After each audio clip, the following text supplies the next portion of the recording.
We all need inspiration. Doesn't matter if you're a beginner, if you're advanced, or you're a superstar of an athlete. We all need inspiration about health, about nutrition, about psychological well-being, about spiritual balance. So today let's wrap our mind around that.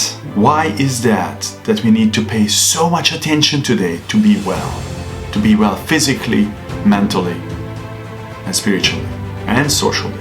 A long time ago, things were not optional. You had to be well physically, otherwise you were going to be tiger food. You had no options but to eat perfect food, because there was nothing else but perfect food.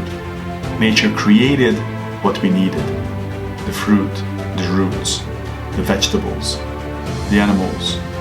Whatever you were able to hunt, you enjoyed because you had a relationship with the food. Whatever you were able to gather, you had a relationship with that food. And when you consumed it, you enjoyed it, you appreciated it, you loved it, and you grew with that.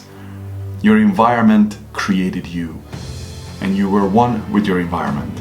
And eventually, everything became voluntary. You had to make a choice to eat healthy, to exercise, to move, to sweat. And the choices sometimes were not right. Your choices were not your choices, but the choices that were dictated to you by big companies. And that's what created fitness. That's what created the whole world of exercising. You should do this so you look like a certain individual. You should wear this. You should eat this. You should take this supplement. All of these things were choices. You had to choose, and companies were competing for your choices. And the competition was all about profits and balances. Companies needed to make profit, and they opted to choose whatever was easier to sell. And whatever is easier to sell, sometimes it's suboptimal to your body. Sometimes it is not the healthy choice. And then stars showed up. Stars with ideas. Stars who lived a certain life and they preached another way of being. And that confused everyone. Big companies, pop culture, created so much confusion that in the 60s, 70s, 80s, and even 90s, people were very much in the dark about what is good for them when it comes to health. And in the 2000s, it didn't get any better. Indeed, during the past 30 years, generally talking, the level of health and well-being is declining continuously, because the choice is not yours unless you take it. You have got to make sure you take full charge of your life. You need to make sure what you put in your mouth, it makes sense to you. You need to make sure that physically you apply yourself to all different type of activities, things that you enjoy, things that are non-competitive, things that make sense to you, and you're gradual and you're systematic and you're not trying to get on track, but you're always trying to create a lifestyle which is sustainable and is good for you. Those are the principles that we all need to follow. If we don't follow those principles, our society, our individual health will continuously decline. And then there will be a pandemic that come around.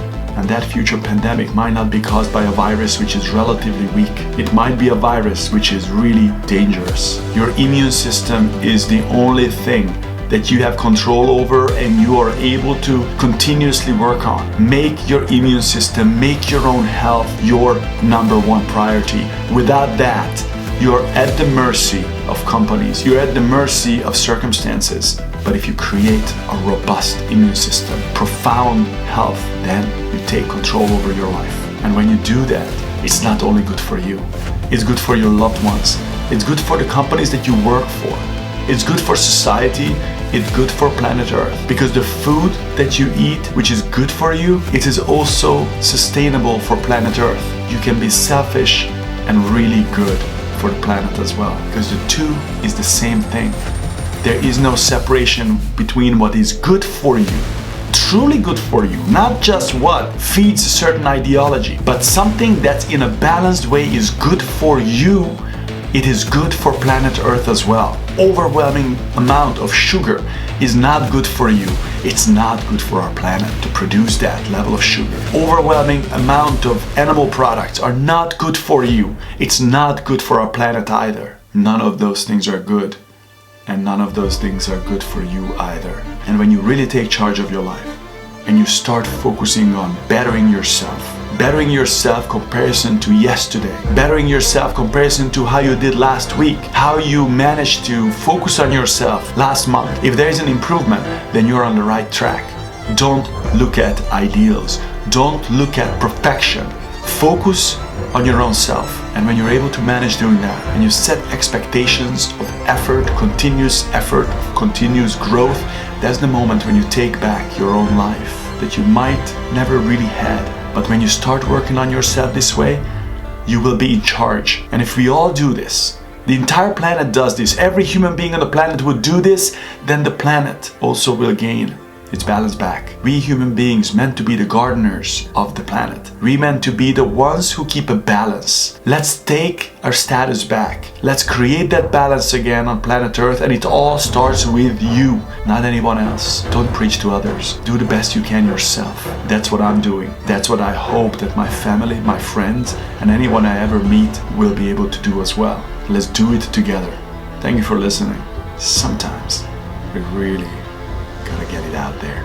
Your attention is much appreciated because a better earth will affect me. Selfishly, when you take care of yourself, it will be good for me as well. We are all in it together. There is no separation. When you see the separation, that is a sign that you're out of control.